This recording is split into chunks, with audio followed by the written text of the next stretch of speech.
Masechet Yevamot, Daf Kuf Kaf Aleph, traité Yevamot, feuille numéro 121, la troisième ligne. Rabbi Omer lo kol vechoulé. Rabbi a dit que c'est pas toujours qu'au bout de 3 jours, le corps change d'aspect. Ça dépend des gens, ça dépend des endroits, ça dépend des moments. Il paraît à nous, on s'est posé la question, Rabbi Ben Bava, le Kula Palik ou le Khumra Palik? Est-ce que Rabbi Ben Bava, quand il s'oppose ainsi à l'opinion des sages, c'est pour être plus coulant ou au contraire pour être plus restrictif? Tâche-moi bien, écoute. Daou Gavra de Tavar Bekarme, il y a une fois un homme qui a coulé un endroit appelé Karme, Vasku, Abehedia, et on l'a remonté à un endroit appelé Behedia. Les Betat Latayamin, après 3 jours. Vansibar Ravdim Iminardea, les deux tout, et Ravdim Iminardea a remarié sa femme. Donc on voit bien que au bout de 3 jours, on peut encore. Mais tu as où Gavra de Barbet Diglat, encore une autre histoire, un homme qui a coulé dans le fleuve appelé le Tigre. Askou Agishra de Chavistana, et on l'a remonté du fleuve au pont de Chavistana. Vanseva Rava, Lidvetu, et Rava a remarié sa femme, Apuma de Jujbine, sur la foi des personnes, des amis qui sont venus témoigner le Beta Hamisha Yomé au bout de 5 jours.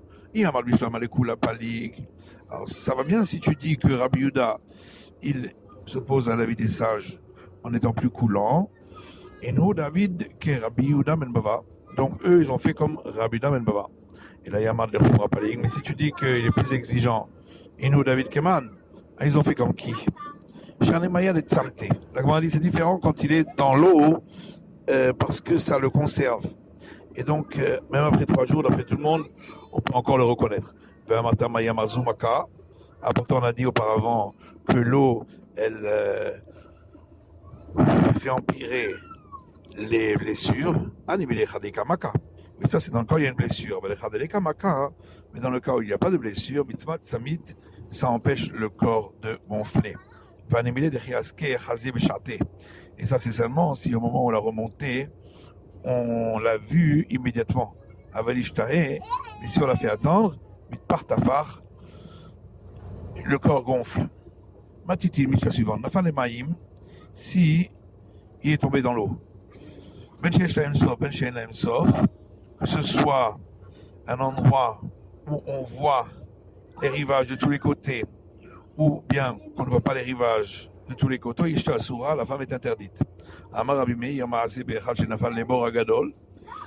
dit, il y a une fois une histoire, un homme qui est tombé dans un grand puits, il est remonté au bout de 3 jours, donc il est possible qu'il n'est pas mort. Rabbi Yossé rapporte une histoire d'un non-voyant qui est descendu pour s'immerger dans un bassin qui se trouvait dans une grotte. Et son guide est descendu dans l'eau lui aussi après lui. On a attendu le temps suffisant pour qu'il meure. Et on a permis à leur femme de se remarier. Encore une autre histoire à Assia. Une personne qu'on a fait tomber dans la mer. Et ils n'ont réussi à remonter que la jambe avec le pied. Les sages ont dit, si la jambe a été coupée au-dessus du genou, on permettra à la femme de se remarier, mais si c'est en dessous du genou, on ne permettra pas à la femme de se remarier. Nos sages ont enseigné dans une braïta. S'il est tombé dans de l'eau, que ce soit dans le cas où on voit les rivages de tous les côtés ou qu'on ne voit pas les rivages de tous les côtés, la femme est interdite, dit Rabbi Meir. Ça, c'est l'avis de Rabbi Meir. Si c'est un endroit où on voit les rivages de tous les côtés, la femme est permise parce qu'il n'aurait pas pu remonter sans qu'on l'ait vu. Et si on ne voit pas les rivages de tous les côtés, la femme est interdite parce qu'il a pu remonter après l'horizon. C'est quoi le cas où on voit les rivages? Il faut qu'il il puisse voir les rivages sur tous les quatre côtés. Aou Gavra de Tava Bahagama, de Samke. Et une fois un homme qui s'est noyé dans un plan d'eau à Samke. Anseva Rav Shila le tout. Et Rav Shila a autorisé sa femme à se remarier. A parlé Rav Shmuel. T'as chanté. Rav a dit à Shmuel, viens, on va le mettre en excommunication. Amarle d'Ishlach le Beresha. Il lui a dit, on va lui envoyer un message d'abord. Shalchoulé, on lui a envoyé un messager qui lui a demandé, si on ne voit pas les rivages de tous les côtés, est-ce que la femme est permise ou interdite? Shalachlou, il leur a dit, la femme est interdite. Et ils lui ont demandé, le plan d'eau de Samke, c'est un endroit où on voit les rivages de tous les côtés ou bien c'est un endroit où on ne voit pas les rivages de tous les côtés? Il leur a dit, c'est un endroit où on ne voit pas les rivages de tous les côtés. Alors ils ont dit, pourquoi alors toi tu as autorisé la femme à se remarier? Il a dit, je me suis trompé, Anna. Anna Savri, je pensais qu'Evon de Kavou Kaimé, étant donné qu'il s'agit d'une eau stagnante, Kemaim Sheeshlem sauf d'amis, c'est considéré comme lorsqu'on voit les rivages de tous les côtés parce qu'il n'a pas pu aller plus loin que l'horizon puisqu'il n'y a pas de courant. Velohim, en vérité, c'est pas juste. Kevin Dika Galé, étant donné qu'il y a des vagues, et Morgalé Hpelou, c'est possible que c'est les vagues qui l'ont entraîné. Car Shmuel allait des Rav, Shmuel a dit au sujet de Rav, Lo Yone le Tzadik Kolaven. Il n'arrivera point à un juste toute iniquité puisque Rav n'a pas excommunié Shmuel. Car Rav allait dire Shmuel, et Rav a dit ce verset au sujet de Shmuel ou Tchoua, Berov Yoretz, et le salut vient lorsqu'il y a beaucoup de conseillers, puisque c'est grâce au conseil de Shmuel qu'il ne l'a pas excommunié. Tanya Yenbraïta Kidiyama Rabbi Dimasi Bishti Bedadam. Il y avait une histoire avec deux hommes, Bechamrin, Mahmourin, Beyarden, qui mettaient des filets pour attraper des poissons dans le Jourdain. Et l'un d'entre eux est rentré dans un espèce de couloir dans lequel passent les poissons. Et le soleil s'est couché, la nuit est tombée et il n'a pu retrouver l'ouverture de ce tunnel dans l'eau. Et l'autre a attendu qu'il décède, le temps qu'il puisse décéder. Et il est allé raconter dans sa famille qu'il est décédé. Le lendemain, le jour s'est levé. Il a vu l'ouverture de ce couloir dans l'eau.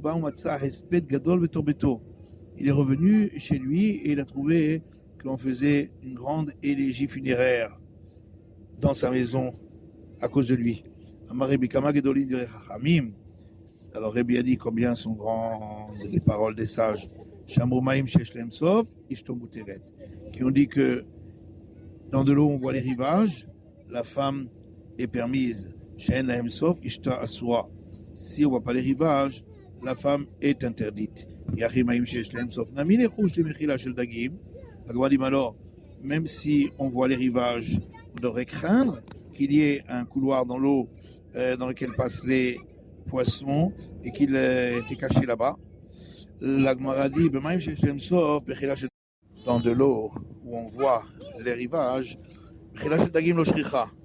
on ne trouve pas souvent un couloir pour les poissons parce qu'il n'y a pas beaucoup de poissons. Amaravashi dit, ce que les sages ont dit, que dans de l'eau où on ne voit pas les rivages, la femme est interdite. Ça, c'est pour un homme en général. Aval sont pas merabanan, mais s'il s'agit d'un sage, l'eau, non. Et des saliques, s'il était remonté de l'eau, Kalla Itle, on l'aurait su parce que il est connu de tous. Veloï, en vérité, c'est pas juste. Il n'y a pas de différence si c'est un homme en général ou un sage. Seulement a posteriori, si elle s'est remariée, on la laisse avec le nouveau mari, mais a priori, elle ne peut pas se remarier. Tanya, il y a une braïta qui dit Amaraman Gabriel, Rabban Gamliel dit Pamachat haïti ma'aler besfina. Un jour, j'étais en voyage dans un bateau. Veraïti sfina achat shenishbera. Et j'ai vu un bateau qui s'est abîmé dans l'eau. Vaïti mitzta'er al talmid chacham sheba. Et j'étais très triste à cause du sage qui se trouvait dans ce bateau et qui s'est noyé sûrement. Umanu Rabbi Akiva. Et qui était-ce? Rabbi Akiva. Lorsque je suis remonté sur la terre ferme, Rabbi Akiva est venu, il s'est assis et il a discuté avec moi de paroles de Torah. Je lui ai dit, mon fils, qui c'est qui t'a fait remonter? Il m'a dit, j'ai trouvé une planche du bateau. Chaque fois qu'il y avait une vague qui passait sur moi, je courbais ma tête. Et quand de là les sages ont dit, si des mécréants viennent s'attaquer à un homme, il en est alors au chaud, qu'il baisse la tête, et ainsi ça passera. Alors, il a dit, j'ai dit à ce moment-là, combien sont grandes les paroles des sages, qui ont dit que si on voit les rivages de partout, la femme est permise, mais si on ne voit pas les rivages de partout, Asura, elle est interdite. Tania Rabbi Akiva. Rabbi Akiva dit, une fois, j'étais en voyage dans un bateau, et j'ai trouvé un bateau qui s'était abîmé en mer. Et j'étais attristé à cause d'un sage qui s'y trouvait au Manu Rabbi Meir. Qui est ce Rabbi Meir? Lorsque j'ai accosté en terre de Cappadoce, il est venu Rabbi Meir, il s'est assis et il est venu parler avec moi de paroles de Torah. Je lui ai dit, mon fils, qui c'est qui t'a fait remonter de l'eau? Il m'a dit, il y a une vague qui m'a envoyé vers une autre et une autre vers une autre, jusqu'à ce que j'ai été rejeté sur la terre ferme. J'ai dit à ce moment-là, comme elles sont grandes les paroles des sages, qui ont dit que si on voit les rivages, la femme est permise à se remarier, et si on ne voit pas les rivages, la femme est interdite à se remarier. Les sages ont enseigné dans une braïta, si quelqu'un est tombé dans une fosse au lion, on ne peut pas témoigner sur lui qu'il est mort. Peut-être que les lions n'avaient pas faim et qu'ils n'ont pas mangé. Et s'il est tombé dans une fosse pleine de serpents et de scorpions, on peut témoigner qu'il est mort. Rabbi Dom el dit, même s'il est tombé dans une fosse pleine de serpents et de scorpions, on ne peut pas témoigner sur lui qu'il est mort. On craint Shema Habbahu, peut-être que c'est un charmeur de serpents et qu'il a réussi à s'en sortir. Tanakama, alors que la première opinion dit Agavitzetsa Maskele. Étant donné que quand il tombe là-bas, tous les serpents et scorpions sont serrés, il l'attaque. Tanou Rabbanan, le sage enseigne dans une braïta. S'il est tombé dans une fournaise de feu, on peut témoigner qu'il est mort. Et Yuram Yain le Shemen, s'il est tombé dans une marmite pleine de vin et d'huile, on peut témoigner qu'il est mort. Shum Rabbi Acha Amrou, au nom de Rabbi Acha, on a dit Al Shemen Meidim Alav. S'il est tombé dans une marmite d'huile, on peut témoigner qu'il est mort. Parce que même si quand il tombe, l'huile va déborder, mais au contraire, elle fait raviver encore plus le feu. Chez l'Yaïn, mais s'il est tombé dans une marmite de vin, on ne peut pas témoigner sur lui, parce que le vin, quand il va déborder, il va éteindre le feu. L'autre, il a tombé et les sages ont dit, mais non, au départ, il fait baisser la force du feu, mais ensuite, comme c'est un breuvage alcoolisé, eh bien, il le ravive. Amar Rabbi Meir. On a vu dans la Mishnah, Rabbi Meir a rapporté le cas d'un homme qui était tombé au fond d'un puits et qui en est remonté. Il y a une braïta qui dit, on a dit à Rabbi Meir, on ne peut pas rapporter des histoires miraculeuses, c'est pas une preuve. En quoi c'est une histoire miraculeuse? Il est Madela Rivloachti, si c'est parce qu'il est resté 3 jours sans manger, sans boire. Baghetti, voilà, c'est écrit dans le rouleau d'Esther. Là, il va le trou, va le tichtou, jeûnez pour moi, et ne mangez pas, ne buvez pas. Donc, ils ont jeûné pendant 3 jours. Et là, de la naïm. Seulement, c'est parce que il n'a pas pu dormir pendant 3 jours. Et ça, c'est impossible. Rabbi Hanan, car Rabbi Hanan dit, celui qui dit, je jure que je ne dormirai pas pendant 3 jours, Malkinoto, Vishanalta. C'est un serment qui est faux, puisque c'est impossible. Et donc, on lui donnera immédiatement la flagellation pour un faux serment, et il pourra dormir immédiatement. Rabbi Meir, Maïtama, mais alors Rabbi Meir, pourquoi dit-il, lui, il considère que c'est pas miraculeux. Amaravkana Kipin, Al-Gabi Kipin, Havu. Ravkana répond qu'il y avait des rochers au-dessus de rochers, et donc il a pu s'endormir à cet endroit-là. Rabbanan, des Shishavu. Et les sages disent non, c'est du marbre. Donc il aurait glissé. Rabbi Meir, Yefshar de l'Omasrich, Venaïm pour tard. Et Rabbi Meir lui dit c'est impossible qu'il n'y ait pas un endroit où il a pu s'accrocher et s'endormir un peu. Tanou Rabbanan. Le sage enseigne dans une braïta, c'est Bito chez Nechounia, professeur Sichin, et une histoire avec la fille de Nechounia qui creusait des puits pour ceux qui montaient aux fêtes de pèlerinage chez Nafla les Boragadol, qui est tombé dans un grand puits, où pas vous dire le Rabbi Hanina ben Dossa, et on est allé le dire à Rabbi Hanina ben Dossa. Charishona, la première heure, Amar Lahem Shalom. Il leur a dit c'est bon, tout ira bien. Shnia Amar Lahem Shalom. La seconde heure, il leur a dit tout ira bien. Shishit, la troisième heure, Amar Lahem Alta. Il leur a dit elle est déjà remontée. Amar la Bitimi Elacha. Alors il lui a dit ma fille, qui c'est qui t'a fait remonter? Amralo Zachar Shel Rehadim Nizdameli. Elle lui a dit un bélier s'est présenté à moi, Zaken Manehigo, et une personne âgée, un sage, le conduisait. Il s'agit d'Abraham, notre patriarche, et il s'agit du bélier de sacrifice d'Isaac. Amulo Naviata. Alors ils lui ont dit est-ce que tu es un prophète? Pour savoir que elle était remontée. Il leur a dit je ne suis ni prophète ni fils de prophète. Et là d'abord Shalzadik mitrasek bo ikashel bozaro, mais quelque chose dont s'est occupé un juste, est-ce que sa descendance pourrait tomber dedans dans un piège, puisque le père s'est occupé de creuser des puits pour les gens qui montent au pèlerinage. Amarabiaba falpiken met benovat sama.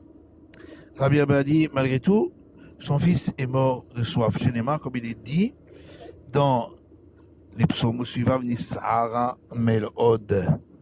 Et autour de lui, il y a une grande tempête. Là, on apprend que, le soit-il, est très rigoureux avec ceux qui sont autour de lui, même pour l'épaisseur d'un cheveu. Rabbi Hanina dit, on apprend de ce verset des psaumes, Ken Naratz, Sot Kedoshim Rabba, un Dieu qui est loué dans les secrets des nombreux saints, Venora al-Kol Sevav, et il est redoutable pour tous ceux qui sont autour de lui. Matiti, une Mishnah suivante, Afilu Shamar Minanashim Omrot, Metish Ploni Dayo. Même s'il a entendu des femmes dire un tel est décédé, c'est suffisant. Rabbi Omer Afilu Shamar Minatinokot Omrim. Mais Rabbi a dit même s'il a entendu des enfants dire Ariano Lchim Lispod Velikpo et Tishploni, nous allons aller pour l'élégie funèbre et l'enterrement d'un tel, c'est valable. Ben Shumit Kaven ou Ben Shenmit Kaven, que ce soit dans le cas où il avait l'intention de témoigner en cela ou pas. Rabbi Ben Bava Omer Israël a fait plus Shumit Kaven. Rabbi a dit pour un Israël, c'est même s'il avait l'intention de témoigner en disant cela. En fait, alors que pour un idolâtre, s'il avait l'intention de témoigner en disant cela, le témoignage n'est pas valable. Kamara. Vidinma la Hazlé, et qui nous dit que peut-être qu'ils sont allés, peut-être qu'ils ne sont pas allés, il n'y a pas eu d'enterrement, il n'y a pas eu d'élégie funèbre. אמר רבי דמר שמואל, רבי דדיון שמואל דקמרי הרינו באים מלספוד ומלקבור את איש פלוני. Rabbi Dadion de Shmuel, on parle d'un cas où ils ont dit nous revenons de l'élégie funèbre et de l'enterrement d'un tel.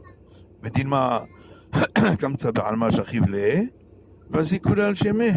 Peut-être c'est un jeu, ils ont trouvé une sauterelle et ils l'ont appelé à ce nom-là. Des cambrés, on parle qu'il disait, voilà, il y avait tel et tel des rabbins qui étaient là-bas, il y avait tel et tel des personnes qui ont dit une élégie funèbre. On a dit que Rabbi Baba a dit que si c'était un non-juif, s'il avait l'intention de témoigner, il n'est pas cru. On ne croit que si c'était pas pour l'intention de témoigner. Ça, c'est seulement dans le cas où il avait l'intention de témoigner pour autoriser la femme. Mais s'il avait juste l'intention de témoigner, pas pour autoriser la femme, dans ce cas-là, il est cru, même le non-juif. Comment on peut savoir? Rav Yosef dit pas, les Beddin, Vamar, Ishponimet, Siouet Ishto. Rav Yosef dit, s'il est arrivé au tribunal rabbinique et il a dit un tel est décédé, permettez à sa femme de se remarier, Zéolit Kaven et Atir. Ça, c'est le cas où il a voulu l'autoriser à se remarier. Metztam, s'il est juste venu dire il est mort, Zéolit Kaven et doute. Ça, c'est qu'il avait juste l'intention de témoigner. Il y a un enseignement qui dit la même chose. Amar et Shakish dit l'Oshano et Lachit Kaven et Atir.